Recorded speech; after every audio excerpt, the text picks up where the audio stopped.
Tu choisis un. Oui, je veux bien choisir.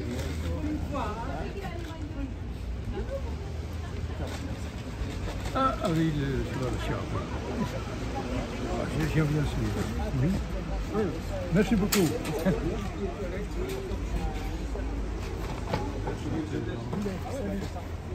Ah, te voilà. Écoute, il faut que je te kidnappe, parce qu'il y a un excellent photographe qui veut nous prendre tous les deux dans le petit jardin là. Et lui, c'est Delphine. Il en a pour 3 minutes et on y va maintenant, et puis après tu seras débarrassé. Ah. D'accord? Pour jamais. Oui, ok. Salut toi.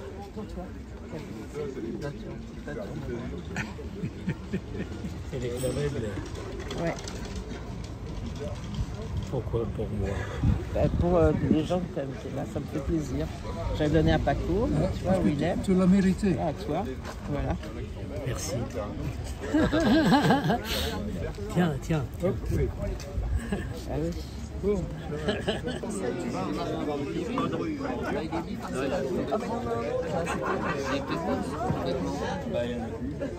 Ça va? Willem, qui a fait donc la couverture de ce volume, et Delphine qui a fait les textes qui sont à l'intérieur. Elle est formidable parce qu'il a vraiment refait le dessin de réserve, mais il en a fait du pur Willem, quoi. Et Ciné avait réussi la même chose. Et je pense que c'est pas tout à fait évident, hein, parce qu'ils reprennent rigoureusement la même chose que ce qu'avait fait réserve. C'est une idée de Delphine pour chacun des tomes des lundis. C'est vraiment très bien. Donc pour le premier, on a mis un dessin de réserve qui était ancien, qui datait de 75, je crois, et qui accompagnait la chronique de Delphine chaque semaine dans l'Obs, qui représentait Delphine à vélo.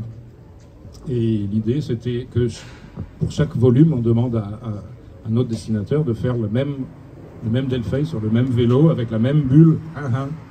Parce que c'était le portrait officiel. C'était le portrait officiel de Delphine. Donc, oui, oui. C'est le moment. Il faut mettre le micro sur le menton. Qu'est-ce qu'il y a? Le micro plus près, voilà. C'est le moment où j'ai quitté l'hebdo, là. Je suis resté à Rakiri, mais j'ai quitté l'hebdo. Et puis il y a Bourgois qui méditait plein de machins. Bon, et alors je savais que Bourgois allait me demander une photo. Et moi je voulais pas de photo. Bon, quoi, Rézère est venu dîner à la maison avec sa copine, qui était en même temps l'attaché de presse d'Arakiri à l'époque. Emmanuel, tu te rappelles Emmanuel Choron quand elle arrivait? Emmanuel, t'es la plus belle. Je me rappelle pas. Tu te rappelles pas? Et parce que t'es pas intéressé par les femmes. et alors, je dis à Rézère au dessert, que je lui dis, tu ne peux pas me faire mon portrait comme ça, parce qu'il veut voir une photo, mais moi je ne veux pas lui... Alors, je lui dis, ce sera mon portrait officiel. Et alors, mais il l'a fait vraiment, on sortait de table, il n'a pas bougé de la table d'ailleurs. Je lui ai apporté 3 feuilles de papier machine, là, et en temps de le dire, il a fait ce dessin en mettant portrait officiel de la feuille de ton par Rézère. Et le truc, là-dessus, il est mort quelques années après. Et puis, je m'en suis servi de ce portrait officiel, et puis on s'en est servi pour Thomas. Et oui, effectivement, j'ai eu cette idée géniale, n'est-ce pas, de me faire refaire le portrait. Moi qui adore les déclinaisons, c'est parfait. Et Ciné, c'était très émouvant, parce que le bouquin est sorti, Ciné était mort. Mais j'ai demandé à Ciné de faire le... Et Ciné savait qu'il allait mourir. À chaque fois qu'on le voyait, on se disait on ne le reverra plus. C'était vraiment la fin. Et Ciné s'est vraiment dépêché de le faire. Et il l'a fait avec un soin incroyable. Ça m'a vraiment beaucoup ému. Il était très content d'abord c'était hommage à Rézère, et puis qu'il était content de me donner ça, quoi. Et il est très très bien aussi. Et Willem, un jour, Menu m'a dit, regarde, je vais faire ça par Willem, donc on est obligé de sortir le tome 3. Moi, je n'étais pas tellement d'accord pour ça. Et ben voilà. Vous m'entendez ou pas quand je parle? Oui. Bon, ça va. Tu as aimé faire cette couverture? Hein? Je demande à Willem si ça lui a plu de faire ce dessin après Reiser et Cine. Oui, exercice. Oui. Contrainte. Petite contrainte. Oui, il y a encore une dizaine de tomes à venir, je crois. Hein? Oui, oui, oui. Il faut trouver beaucoup de dessinateurs pour ça. Oui, on pensait à Villemin pour le papier. Ah, d'accord. Mais Villemin, il n'a pas attrapé le coup, je le dirais. Il n'a pas refait le dessin de Reiser, il a fait autre chose. Non, tu parles de Villemin, non, mais je pensais à Lefred. Lefred, c'est... Mais bon, il recommencera, c'est rien. Mais il n'a pas pigé le machin. Bon. Et puis il y a Villemin, et puis il y en a d'autres, quoi. Il y aura les meilleurs dessinateurs de la place.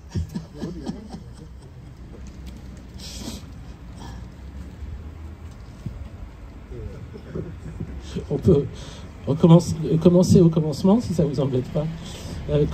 Quand vous êtes rencontrés à Harakiri. Oui, c'était 67, 68. Oui. J'ai découvert l'autre jour, comme ça, parce que je suis en train un peu de trier, de ranger, de foutre le bordel dans les archives. Et j'avais créé Charlie Mensuel, et dans le numéro 3 de Charlie Mensuel, j'avais demandé à Willem de faire ce qu'il a fait après, ce qu'il a appelé revue de presse, tu sais. Alors il a démarré ça dans Charlie Mensuel, et j'ai intitulé ça Chez les esthètes. Et puis, comment dire, et j'avais demandé à Camus, à Wolinski, à GV et à Reiser d'accueillir Willem dans Charlie Mensuel. Enfin, dans le mensuel Charlie, à l'époque on disait Charlie tout court, puisque c'était Harakiri en face. Et je pense que tu es le seul dessinateur à qui on ait fait un espèce d'hommage collectif. Oui. Tu te le rappelles, ça? Ça date un peu, oui. Oh, ça date de 69. Oui. Ça date de... C'est vieux. Mais ça existe. Et alors, j'ai voulu l'apporter pour le montrer. Évidemment, je ne l'ai pas retrouvé. Mais je sais que je l'ai. Non, c'est enfoui dans les archives. Enfoui. On était très contents de voir arriver Willem Harakiri. D'abord parce que... Vous connaissez déjà son travail il était apparu dans l'Enragé. Et c'était Ciné qui a fait faire ses premiers dessins à Paris. Puis devait nous envoyer probablement qu'on recevait ce qu'il éditait en Hollande. On recevait plein de livres. C'était une époque où il y avait un nombre incroyable de collections marginales. Et d'ailleurs, c'est en Hollande que Reiser a fait son premier livre. Le petit livre, oui. Un livre impubliable à l'époque en France. C'était l'histoire du gars qui enculait son cheval. Et c'est un petit album comme ça de 30 pages, quoi. Plus que 40. Oui. Et tu étais pour quelque chose dans l'édition de ce... C'est un très bon copain à moi, l'éditeur. Oui, ça m'étonne pas. Donc il y avait déjà des ponts, quoi. Depuis 61, 62, j'y venais déjà en autostop à Paris pour présenter des dessins à Tavenas. C'était jamais bon. En 68, finalement, il a accepté. Oui. Et alors il a apporté, quand je l'ai raconté dans la véritable histoire de Harakiri Hebdo, il est arrivé avec sa première page pour l'hebdo, puisqu'ils avaient une page, le dessinateur, une page entière, il apporte sa page, et on la lit, et alors jusqu'à présent dans Harakiri, il nous donnait des dessins sans parole, quoi, il y avait peu de paroles. Là, il y avait tout un texte, etc. Et alors, dans un français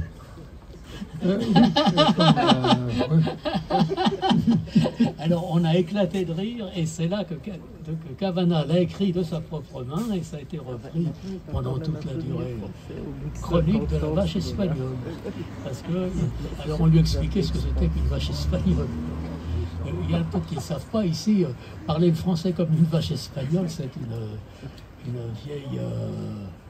comment on peut dire, une vieille expression, quoi. Pour les gens qui parlent très mal le français, on dit comme une vache espagnole. Mais après, il y avait le dessinateur suisse Poussin qui est venu avec des planches et Chiron a dit oui, mais on a déjà quelqu'un qui fait des fautes en français.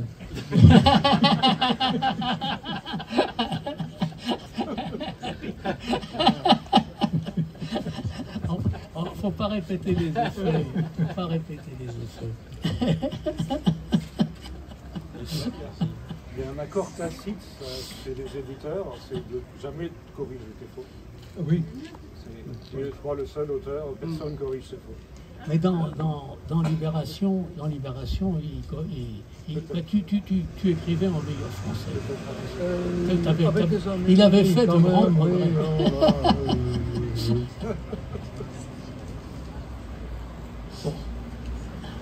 Mais on parle de ce livre, non? Non, tu es là, tiens, on va parler de ton... Tiens,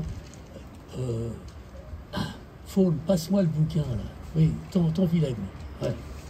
Une dédicace. Oui, bien sûr, on va te le rendre. Ce bouquin que Willem a publié là, il y a quelques mois, c'est son plus beau livre et il est splendide, il est superbe. Il y en a une dizaine qui sont à vendre, je vous recommande. En plus, c'est vendu 20 €, quelque chose comme ça, quoi. Oui, et c'est absolument magnifique. C'est sur Poutine.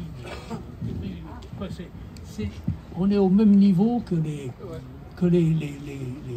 expressionnistes allemands sous Hitler, quand ils ont commencé à dessiner Hitler, Goebbels, etc. Quoi. Et on est vraiment à ce niveau-là. C'est formidable. Tiens, rends-moi ce bouquin. Mais on sait qu'il est bon.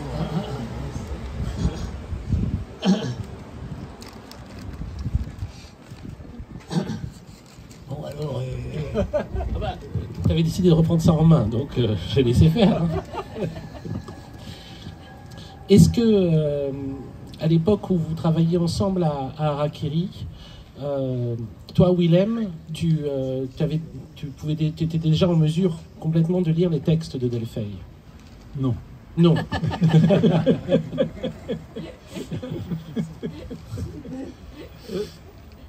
Non, c'était une réunion de rédaction et je dessinais des trucs, je buvais des coups et après j'allais en ville pour rencontrer des expatriés en ville et au milieu on le reconnaît. Son rire de loin, c'est toujours Topora. Ah ouais. Après Harakiri, après la réunion. Oui, il y en a un rire. Bon. C'était une vie pleine d'aventures. Mais ensuite, tu as pu... c'était par rapport à ta maîtrise du français, quoi. Peut-être que les textes de Delfeil étaient d'un français trop soutenu à ce moment-là. Encore. Écoute, à l'école, on me disait qu'il fallait absolument apprendre le français. Et je me disais, français, je ne vais jamais dans ce pays. Ouais, il y avait les bandes dessinées. Complètement. Tu t'imaginais pas, en fait. De venir en France? Oui, d'avoir la majeure partie de ta vie artistique en France. C'est le dessin qui a fait ça. C'est lequel, Volansky? Voilà le petit marrant. Tu sors un truc 30 ans après. C'est pour le dilettante, c'est ça? Pour le dilettante. Tu as l'idée de reprendre les chroniques que tu fais actuellement dans Non, c'est autre le chose. ciné, c'est encore autre chose. Non, mais je veux dire, je me sers un peu dans les chroniques. Oui. Et je me sers, quand j'ai pas d'idée pour la chronique, je prends dans le livre que je suis en train de faire. Comme ça, oui. Mais je me dis, si ça reste amusant, c'est le principal. Peu importe d'où ça sort. Le principal, c'est que ça ne sache pas. Oui, et puis de toute façon, comme ça se vend pas, c'est pas non plus gravissime. Vous êtes arrivé à peu près en même temps, je crois, 67, 68. Oui, et vous étiez un tout petit peu plus jeune que les autres. Je me demandais si vous ressentiez ça comme étant arrivé un peu, comme étant les petits nouveaux à l'époque. Les petits jeunes, oui, les petits jeunes, moi j'avais l'âge de Volinsky. Le petit jeune, c'était réserve, le petit jeune. Et puis GB, etc. Il était plus âgé. Alors Topor, mais Topor, il n'était plus là quand je suis arrivé. Et Topor, il était de 37, 38, je crois. 37, 38. Oui. Oui, mais avant de venir, je me suis dit, s'il faut parler du bouquin, j'ai lu 3 chapitres, et justement, tu as cité Topor, alors ça me rappelle ça. Quoi, bon, je ne vais pas le chercher dans le bouquin. Mais quoi, dans un de mes post-scriptum, là, je parle de deux affiches interdites, quoi, tu vois. Et les 2 affiches interdites, il y en a une, c'était par la SNCF, l'autre, c'était par la RATP. Et c'était une affiche de réserve pour le Père Noël est une ordure et de Topor pour je ne sais plus quel film. C'est-à-dire que on était en 80, en 81. En 81, on se permettait encore d'interdire des affiches dessinées par Rézère et par Topor, qui n'étaient pas, en plus, qui n'avait rien de pornographique ni quoi ni qu'est-ce. Hein. C'était vraiment bon. Et on a vécu ça. Le bouquin, il se passe encore maintenant, où il y a la peine de mort, où il y a Giscard qui est encore là, puisqu'il a éjecté en mai 81, quand Mitterrand a été élu. Mais quoi, les 3 premiers quarts du bouquin, c'est sous Giscard. Il y a sa peine de mort dont il se sert. Et j'ai même un article où je fais remarquer que, je ne sais plus, c'était en mars 80, il n'y avait aucun condamné à mort dans les prisons françaises. Et en septembre 80, il y en avait 6. C'est-à-dire qu'en 6 mois, il y avait eu 6 condamnations à mort. Et je disais, on pourrait dire c'est par mois, mais c'est même pas vrai, parce que ça a été en 2 mois. En 2 mois. Il y a eu une espèce de frénésie chez les juges qui savaient que si la gauche passait, la peine de mort s'était terminée, ils ont condamné à mort, ils ont condamné à mort, ils ont condamné à mort. Et pas pour des... Pas des gars qui avaient tué 50 personnes dans une église, hein, rien à voir avec ça. C'était vraiment... le dernier, c'est un mec qui avait tué un petit garçon. Du droit commun habituel, quoi. Bon, non, le dernier, c'était un qui avait tué un petit garçon. Ce bouquin, l'intérêt qu'il a, je fais l'article parce que l'intérêt, c'est à ceux qui l'ont vécu, ils revivent, et ceux qui l'ont pas vécu, c'est de voir quand même d'où on sort, quoi. D'où on sort de ça, de ces censures, de ces peines de mort, de ces gens, de ces légitimes défenses.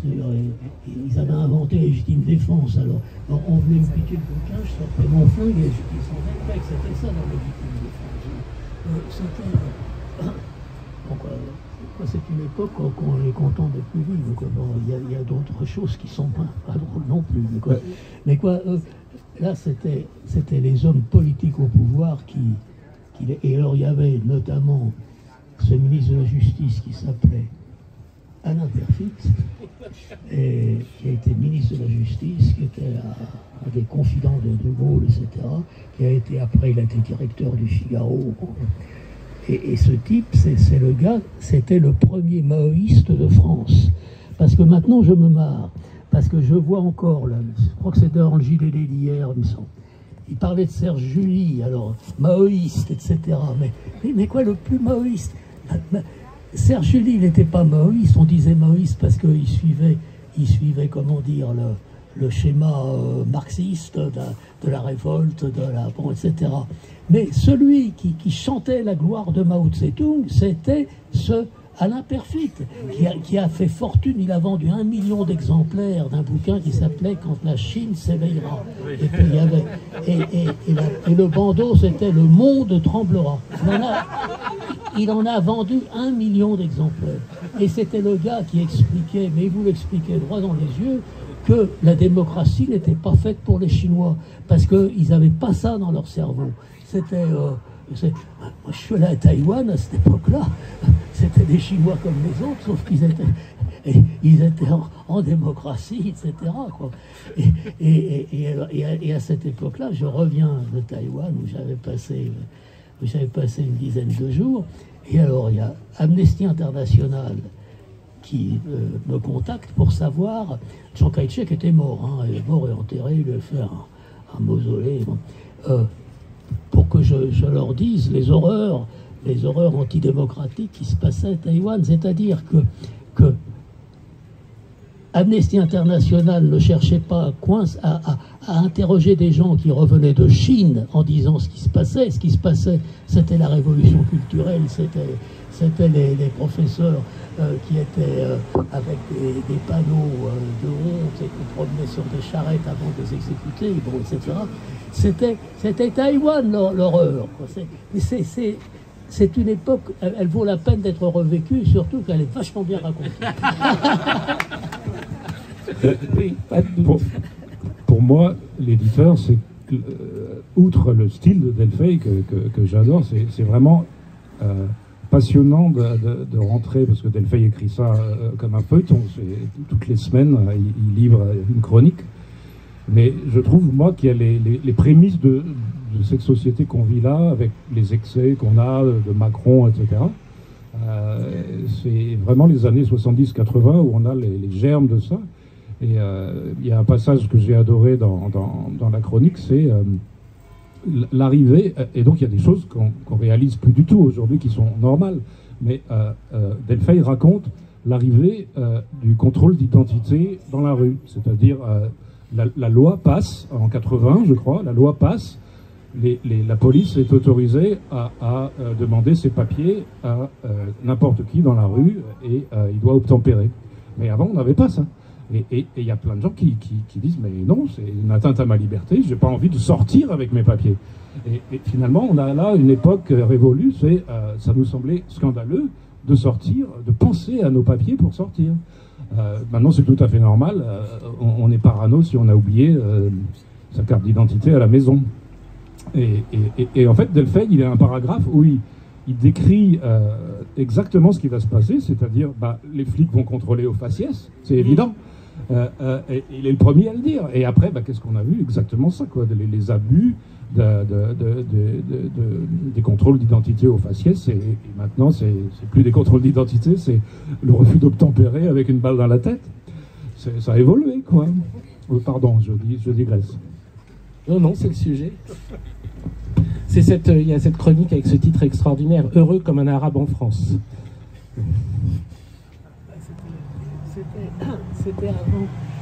C'était les débuts du regroupement familial. Hein. Il fallait voir que les ouvriers algériens, comme on disait,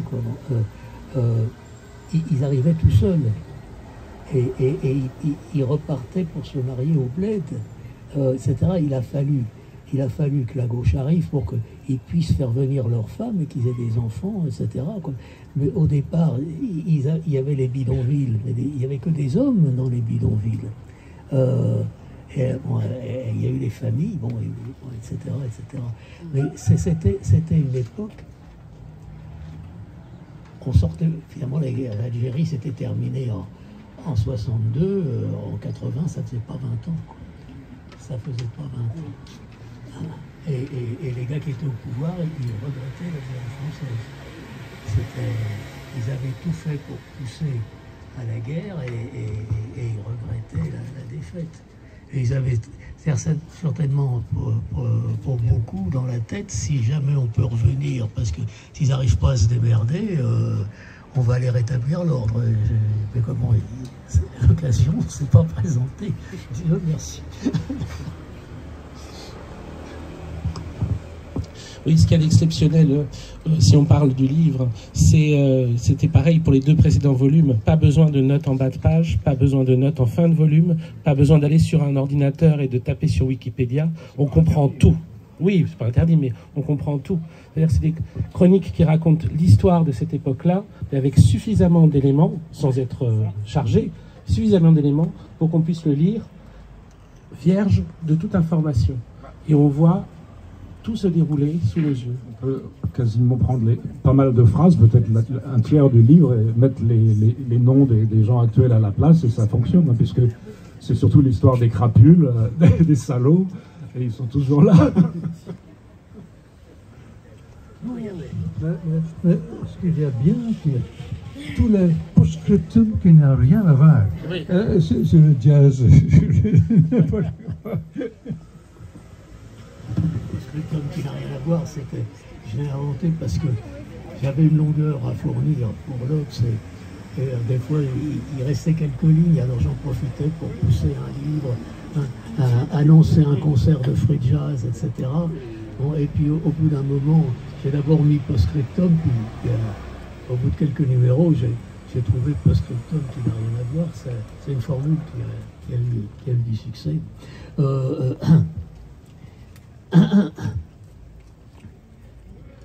Bon. Vous aviez un point commun, en tout cas, Willem et Delfeil aussi, c'est sur votre œil par rapport à tout ce qui se faisait de nouveau en art, en dessin, en bande dessinée. Ça, vous vous rendiez compte que vous aviez un point commun par rapport à ça. Je pense surtout par rapport à Bazooka.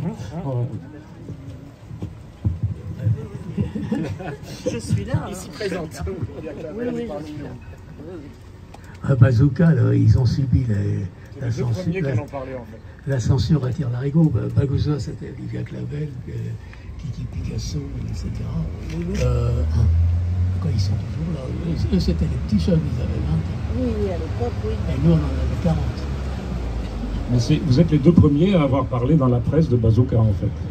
Je vais me quoi Bazooka a été publié un peu dans Harakiri, puis après, ils ont eu Libé quand même. Hein. Julie a été ils ont foutu le bordel à Libé. Ils ont même eu un supplément à un moment. Quoi. Oui, le regard moderne. Mais quoi, c'était le Libé, qui a vraiment rien à voir avec le Libé de maintenant. C'était le Libé où il y avait la page des taulards, les gars en prison, qui pouvaient écrire ce qu'ils voulaient dans leur page des taulards. Il y avait les petites annonces, c'était gratuite. Alors les échanges, c'était avant le Bon Coin et tous ces machins-là. Et alors tu avais des annonces du genre vend collection complète œuvre de Lénine pour payer voyage à New York. Des choses comme ça, mais qui étaient de la réalité, quoi. C'était. Les clavistes. Claviste. C'était un libé libertaire. D'ailleurs, j'ai un peu travaillé quoi, pendant quelques années. Et puis après, il est arrivé à la fin de l'hebdo Harakiri. Pas le Charlie Hebdo, la première mouture, mais ils s'étaient normalisés, quoi. Ils s'étaient normalisés. Au début, il n'y avait pas de pub dans les baies. Non, c'était ça. Les puristes, ils ont gueulé. Maintenant, il y a de la pub même dans les baies. Mais il y a eu pire que ça. Je me souviens quand c'était en 80. J'avais fait 2-3 articles pour un mensuel qu'avait lancé Claude Maggiori, et qui a eu 3 numéros. Et il avait un local au fin fond des Champs-Élysées, là on traversait 3 cours, qu'on entrait par les Champs-Élysées. Et il y avait un atelier. Libé avait cessé de paraître pendant 2-3 mois. Libé, Serge Villiers avait foutu tout le monde dehors pour pouvoir ne recruter que ceux qu'il voulait avoir.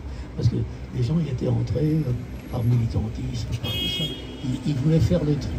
Et alors je retrouve les clavistes de Libé qui étaient là, et les maquettistes. Et alors je vais leur serrer la pince. Et elle me dit, regarde, elle fait ce qu'on est en train de faire.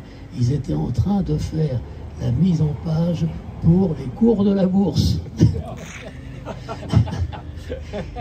C'était le journal qui était parti avec les annonces de Tollard et qui, c'était pas longtemps après, c'était 5 ans, 6 ans après. 5 ans, 6 ans après, on introduisait les cours de la bourse.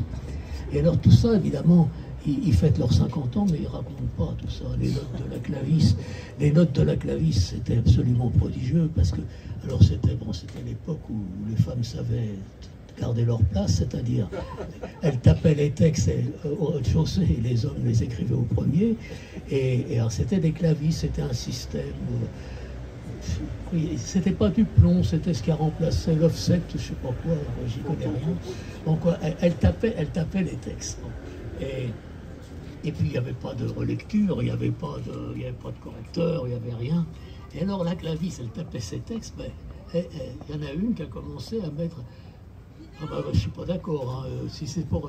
Si on travaille, si on sort un journal pour dire des conneries pareilles, elles s'y sont toutes mises. Et alors, elles remontaient les gars et il y avait une note de la Clavis.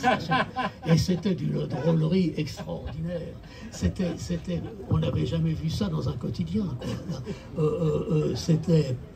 Et en plus, elle tapait juste en général, évidemment, parce que c'était des...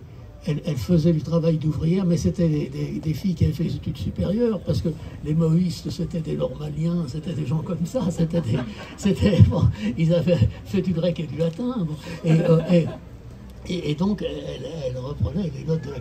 Mais bon, j'ai vu comment ils ont raconté leurs 50 ans, c'était lamentable. Ils ont élevé dans leur tête, on a connu à l'Obs après. Il y a mon ami Médéris qui est arrivé derrière, tu peux lui trouver une chaise. Il faut chercher quelqu'un. Ça parle aussi du passage des années 70 aux années 80. Est-ce que vous avez un souvenir de l'impression que ça vous avait fait, le passage aux années 80? Le côté, évidemment, le passage à la fin du giscardisme, mais aussi également le changement de décennie, le changement d'ambiance. Les deux. Attends, non, toi, parce que si moi je parle, c'est ton livre.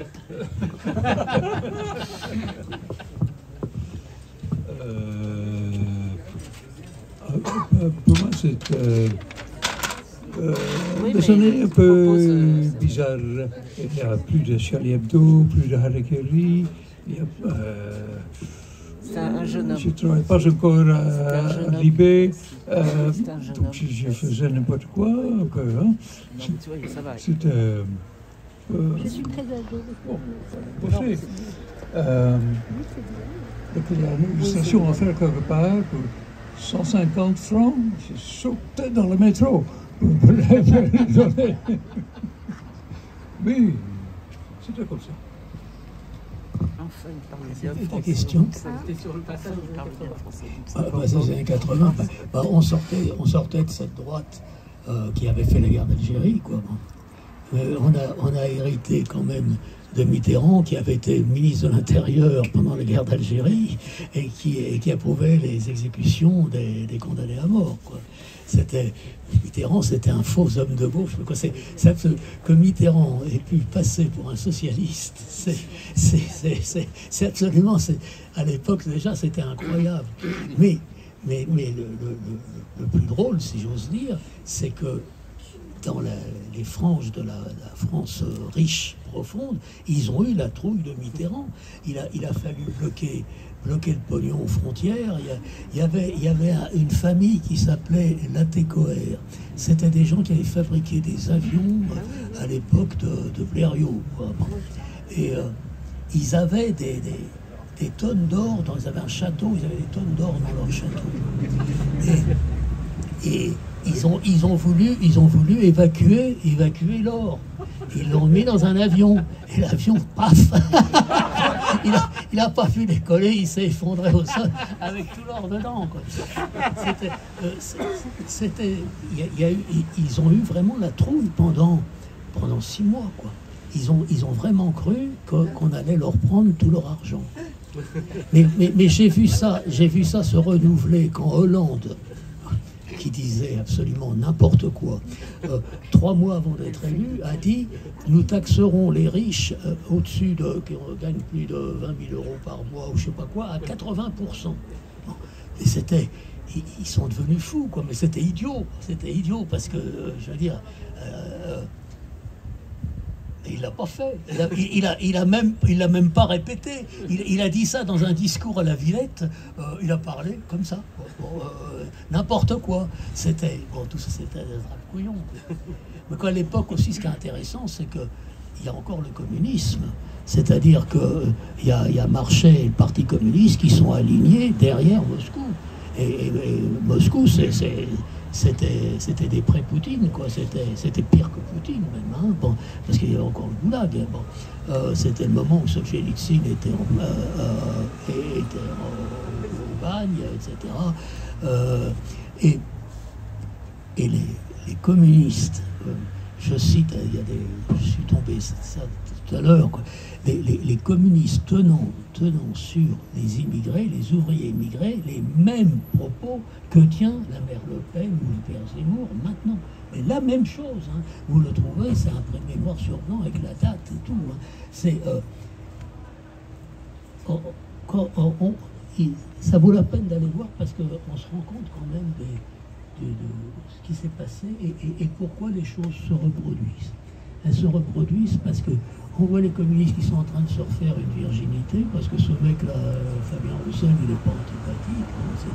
Mais quoi, bon, il représente quasiment rien. Et quoi, les Mélenchon et tout ça, c'était... ils n'aiment pas mieux. Ils n'aiment pas mieux, parce qu'ils viennent de tout ça, et c'était caca, quoi. Je le relevais. Alors le drôle, c'était que je le relevais dans l'homme, parce qu'évidemment, sur toutes les pistes franches. Bon. Oui, Luc, on va laisser le faire. Oui, non, oui, Luc a dit. Il y a eu les radios libres qui sont arrivées à ce moment-là. Ça, c'est une partie. Jean-Claude Menus, un mec fait les radios libres. Les radios libres sont arrivées à cause de la technique. C'est-à-dire que la technique a permis de faire des radios sans avoir des émetteurs sur la Tour Eiffel. Bon. Alors, premier réflexe, évidemment, interdire les radios. Et alors, il y avait les deux monopoles. Il y avait le monopole de l'État, hein, le RTF, ça s'appelait. Et puis, il y avait le monopole de Europe numéro 1, Radio Monte Carlo, etc. Bon, tout ça, c'était la même bande. Bon, et c'était tout. C'était deux monopoles qui avaient... Et les deux monopoles étaient évidemment d'accord pour interdire les radios libres. Bon, alors là, moi, je suis engagé à fond dans le truc des radios libres, là, évidemment. Bon. Et le plus incroyable, c'est qu'il y avait un nommé Georges Fillou que Mitterrand avait nommé Mauroy, puisque c'était Mauroy qui nommait les ministres, il était Premier ministre. Quoi. Mitterrand, quand il a été élu, a nommé ministre de l'Information, c'était un ancien d'Europe numéro 1, c'est-à-dire la radio la plus commerciale, et qui traquait les radios libres. Bon, les radios libres, c'est devenu ce qu'on veut, mais quoi, il reste quand même quelques radios où les gars peuvent faire ce qu'ils veulent. C'est une époque où on ne pensait qu'à interdire les gens de parler dans le poste, interdire Topor de faire des affiches, interdire Réserve d'en faire, etc., etc. C'était... Alors c'est comme maintenant, je vois, on dénonce des atteintes aux libertés, mais quoi, à côté de ce qu'on a connu, on ne sait pas ce que je suis aussi. Mais c'est rien, quoi. C'est rien à côté de ce qu'il y a eu, quoi. De ce qu'il y a eu. Et si c'est pas les mêmes, c'est leurs héritiers, quoi. C'est Olivia Clavel n'est pas d'accord. Regarde les gamins là dans les banlieues qui se font tuer par les flics et tout ça, ça part. Tellement cher. Par exemple, les enfants qui se font tuer dans les banlieues par les flics. Oui, ça y a bon. Et entre autres.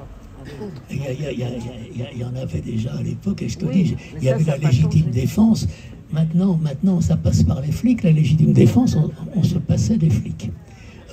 C'était le commerçant, c'était Guillaume, on lui avait volé des livres, il disait le prochain le prochain qui vient me voler des livres, je le descends. Et il le descendait. Et il le descendait. Et il passait aux assises et il était acquitté par le jury populaire, hein, aux applaudissements. Ça, il y a eu ça pendant quelques années, sous Giscard d'Estaing, quoi, qui était un homme très, très bien élevé. On raconte beaucoup des cas comme ça sur les 3 volumes, mais surtout oui, les 2 derniers. Surtout le deuxième. Le deuxième, surtout. Ouais. C'est hallucinant. Il y a presque un type qui tire comme ça et qui est accusé par mois, quoi.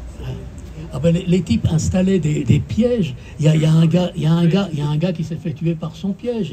C'était un pêcheur. Il avait je me rappelle plus bien. C'était dans le volume qui a paru il y a un an. Comment dire, il avait une cabane au bord d'une rivière. Bon, et puis on lui volait des trucs. Il défilait, j'en sais rien, quoi, des conneries, quoi. Ce qu'on laisse dans une cabane de pêcheurs à la ligne. Bon, alors il avait mis un système, quoi. Si on ouvrait la porte, on recevait la décharge de plomb. C'est lui qui a reçu la décharge de plomb à gueule, parce qu'il est arrivé, il avait dû boire un petit coup, il avait oublié qu'il avait mangé son machin. Il y avait des histoires comme ça, quoi.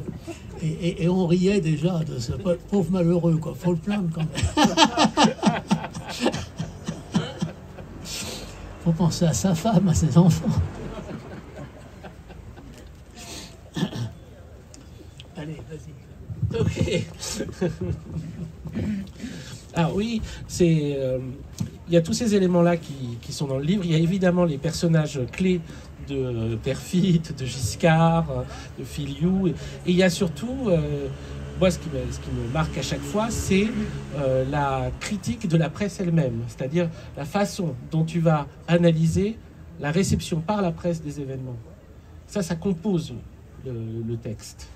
Ouais, c'est un peu ce que fait, mais ils font pas tout de la même façon que moi, ce que fait Schneiderman sur son site, là, Arrêt sur image. Mais ben, non, surtout, non, ce qui était intéressant, c'est que quand je montrais que le Figaro et l'Huma, c'était la même chose, quoi. Au niveau du langage. Il y avait que la signature qui changeait. Alors je félicitais le militant communiste qui avait s'était mis, je lui dis que bon, quoi, etc. Quoi. C'était comme ça. Mais quand les communistes, à l'époque, ils faisaient, en 82, ils faisaient encore 22% des... Ils faisaient les scores de Marine Le Pen il y a encore 4 ou 5 ans. Mais elle continue à grimper, alors que ils ont vraiment plongé, quoi. Ce qui les a tués, c'est 89, évidemment, la chute du mur, quoi. Mais quand même, ça sera... Alors ça, 89, ça va être dans le tome 6.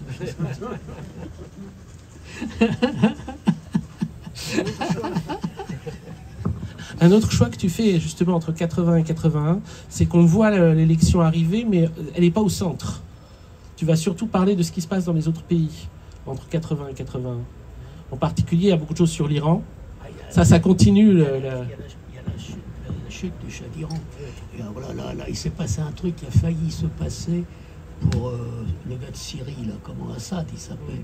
Alors il a une femme qui a pris de l'âge depuis, quoi, la belle femme élégante, etc., qui s'habillait chez Dior, bon, tout tremblement.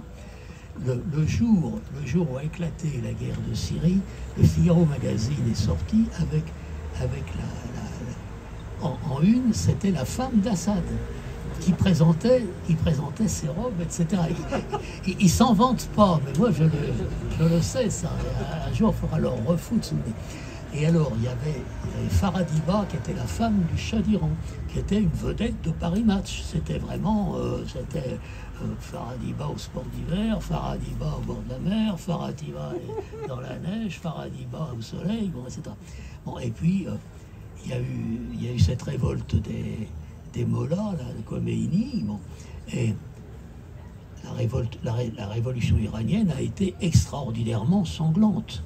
Hein, c'est un peu oublié tout ça, mais ça a été extraordinairement sanglant. Ils sont arrivés à avoir fait un bain de sang, les mollahs. Et notamment, alors, le Shah d'Iran avait une police qui s'appelait la SAVAK, qui était une police politique de dictature, quoi. Bon, alors torture, tout tremblement, etc. Alors ils se sont tous fait descendre par des gars qui ont repris leurs formules, leurs locaux et leurs méthodes. Et alors le Shah d'Iran s'est barré avec sa Faradiba, et alors ils ont atterri d'abord au Caire. Après ils sont allés, je crois qu'ils ont fait une escale à Paris, mais pas longtemps. Ils sont allés en Amérique centrale, etc. Et alors, pendant que les gens qui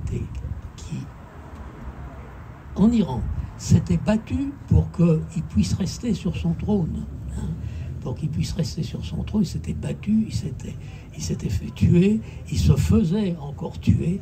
Il y avait la Faradiba, elle faisait du ski nautique au large du Mexique. Et avec bien sûr tous les photographes de People qui étaient là. Et puis alors, je l'avais complètement oublié, ce truc-là, quoi. Et à un moment donné, il y a eu des requins, elle a failli se faire bouffer par un requin.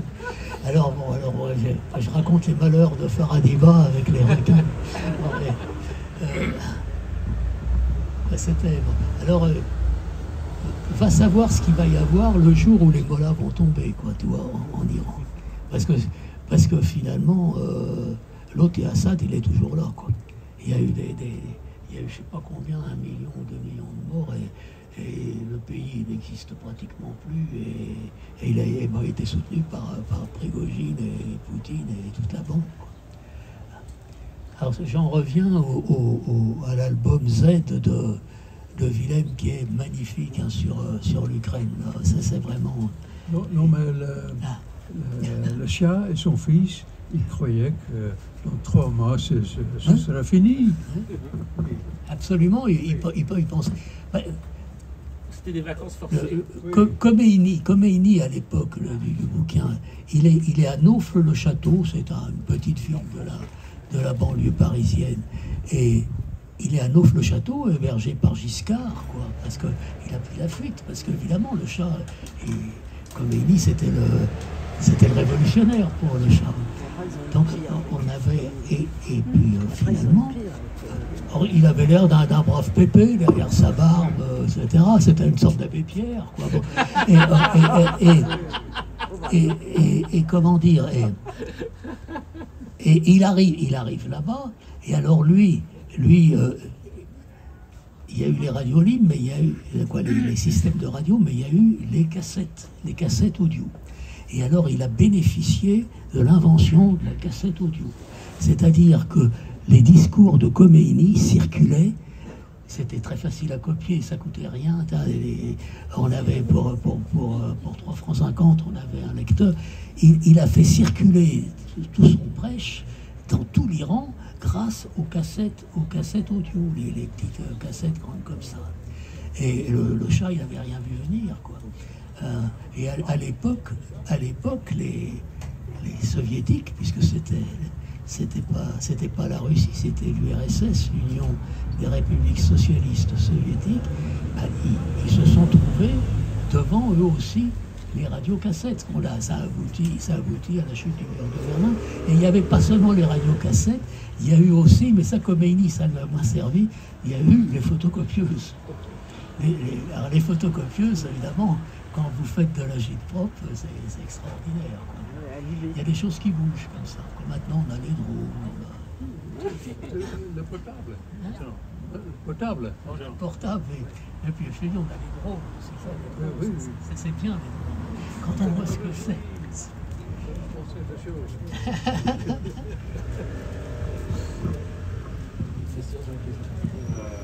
Je sais pas, moi. Peut-être qu'on peut demander au public s'il y a des questions pour Willem et Delfeil, je ne sais pas. Surtout pour Delfeil. Est-ce que je leur emmenais à chacun peinture sur le cœur? Oui, Willem en a hyper marre. Vous achetez les livres de Willem et de Delfeil. Éventuellement de Paco. Guillaume, Paco vous signera volontiers les livres. Oui, je peux les signer, mais c'est pas le sujet de la... Paco, il a fait la préface du tome 2. Et le tome 3, il a été préfacé par celui-là. Et le tome 1, vous allez être surpris, il a été préfacé par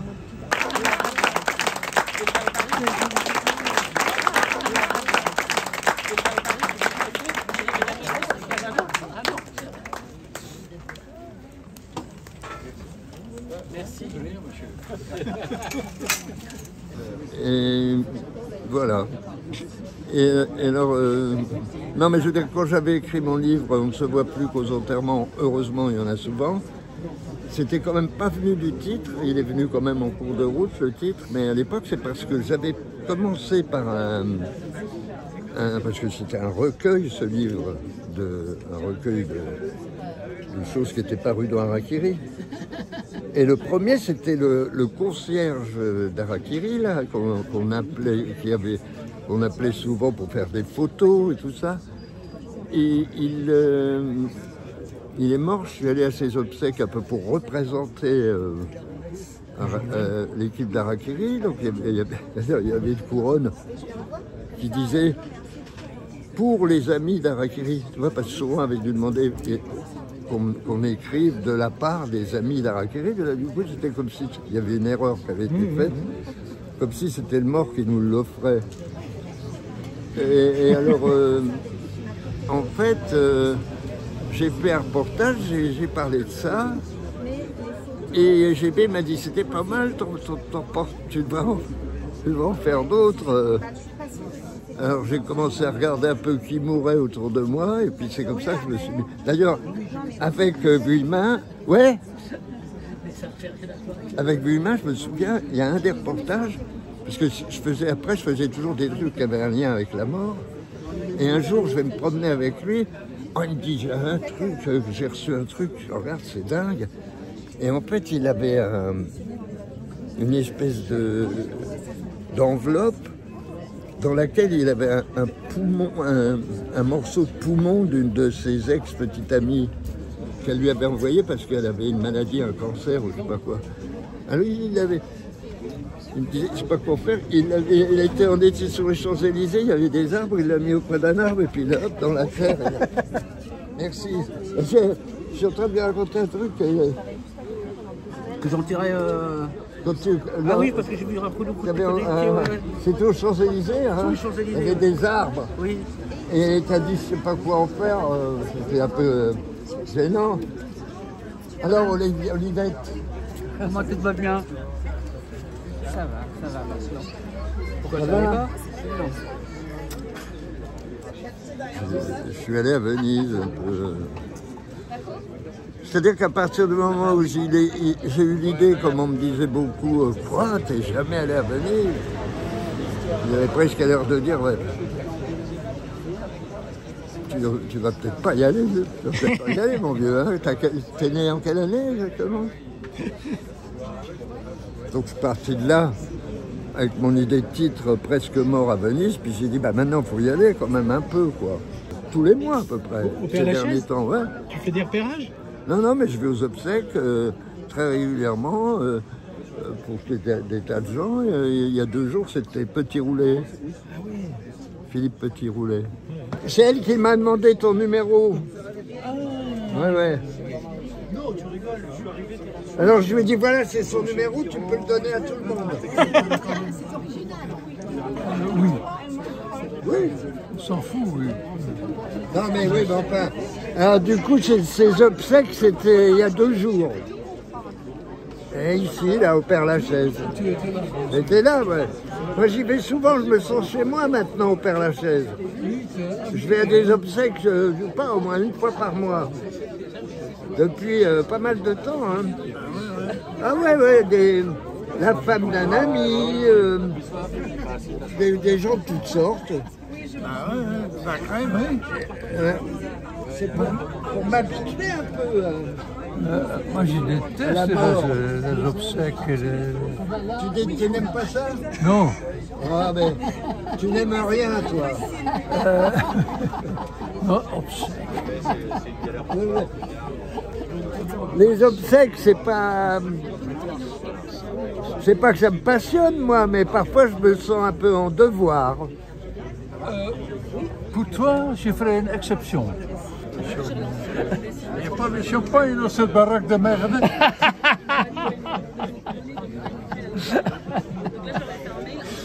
On a vécu de bonnes heures avec la j'imagine. Alors, tu m'appelles Manu.